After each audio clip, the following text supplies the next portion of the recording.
Before I put you back on mute, you brought up something that's very sobering.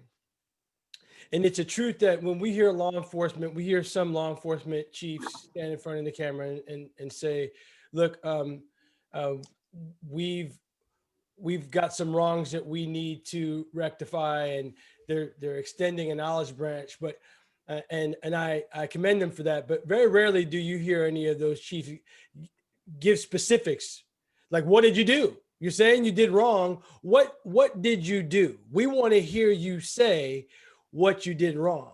And when you talk about law enforcement from a historical context, and how, in your words, you said law enforcement was not designed to protect Black and brown people. Law enforcement has two things that they need to do, two parts of the job: to enforce the law and to maintain public safety. Those two things don't always get done equally in different parts of the neighborhoods or different parts of the country.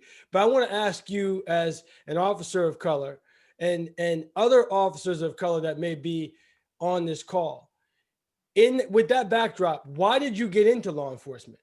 Why did you decide that you wanted to be a part of a profession that historically has not treated people of color very well, to say the least? So I'm going to say this, and I'm going to do a bit of a disclaimer because I don't want to offend anyone. But I got to a point in my life where I didn't want to just be a complainer. It's very easy to say, I have a problem with this, I have a problem with that. But there are very few people in that group that take a real issue with some of the things that are happening and then will devote their life to change it. So it's going to sound cliche, but when I got into this business, because I came from a situation where I was involved in an abusive relationship.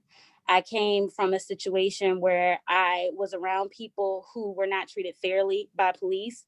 You see the injustices in the system. You see it, systematic racism that's not just it's not just in the judicial system. You have it set up in housing markets. And I mean, I could literally go on and on and on.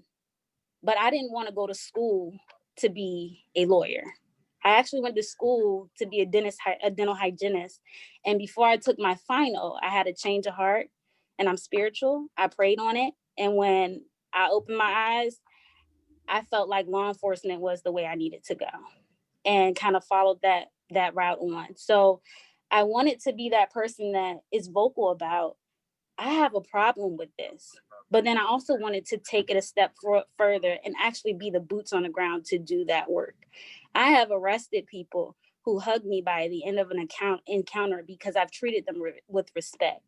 Every person I come into contact with, regardless of how they treat me, I'm going to treat them like their family, or how I would want my family to be treated. And I can say in my department, I know more people like that than I do that are not like that. So there is growth there.